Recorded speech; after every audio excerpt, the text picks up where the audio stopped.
Studies. Let's speak to Samir Shahata. He's the Associate Professor of Middle East Studies at the University of Oklahoma, joining us via Skype from Oklahoma itself. Thanks for being with us on Al Jazeera. So just weigh in for me on what you saw come out of the press conference that the four foreign ministers held, and the response by the Qatari foreign minister shortly after that press conference. He told Al Jazeera that he saw a number of contradictions by their statements. Well, it is disappointing and a little bit surprising because we have seen some inconsistency in the statements made by the four countries, Saudi Arabia, the Emirates, Bahrain, and Egypt. As you mentioned before, initially there were 13 demands, some of them very specific, like closing Al Jazeera, ending the Turkish-Qatari military alliance and base, and so on.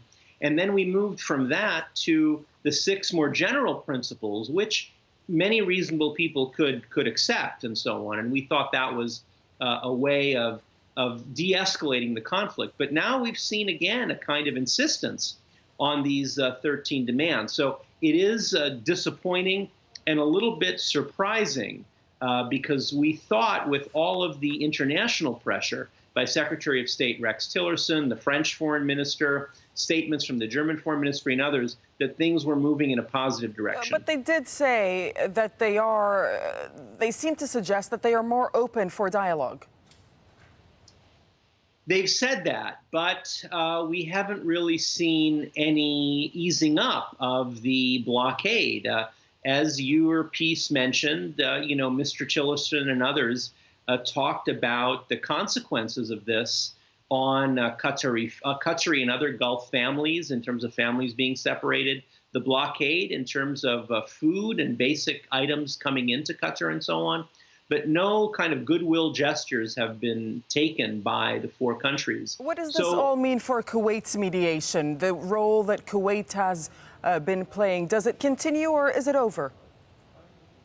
Well, I think it continues because the GCC countries would want it to appear that there's a GCC solution to this, that it hasn't been the United States or external powers that have come in and kind of solved the crisis. But I think it does imply that Kuwait's mediation has certainly not been successful, has not been effective, and really Kuwait doesn't have a tremendous amount of leverage other than moral leverage that it can apply to the four countries as well as Qatar. As you said, Rex Tillerson was in the region a couple of weeks ago. He was meeting with officials trying to find some sort of solution or put some sort of pressure on the blockading countries. What do you expect the reaction to be from Washington?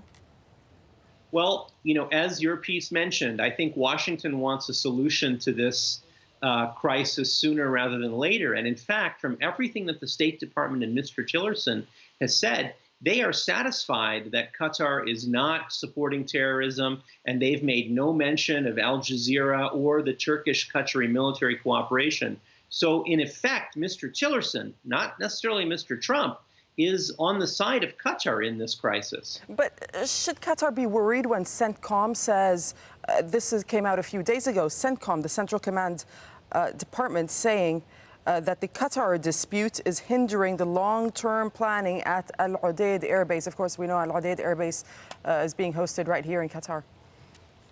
Of course, Qatar should be concerned, but that's also a criticism of the crisis, because as many in the State Department have said, this crisis does not serve the interests of the United States for all kinds of reasons. It doesn't help in terms of the fight against ISIS. It's also not good when U.S. allies have problems among each other and so on. But at the same time, as was clear from the leaked emails from the UAE ambassador to Washington, it seems that the United Arab Emirates wants the base in the United Arab Emirates and not in Qatar. So that could also be part of the strategy of some of these states. Okay, Samir Shahata, we thank you for speaking to us on Al Jazeera. You're welcome.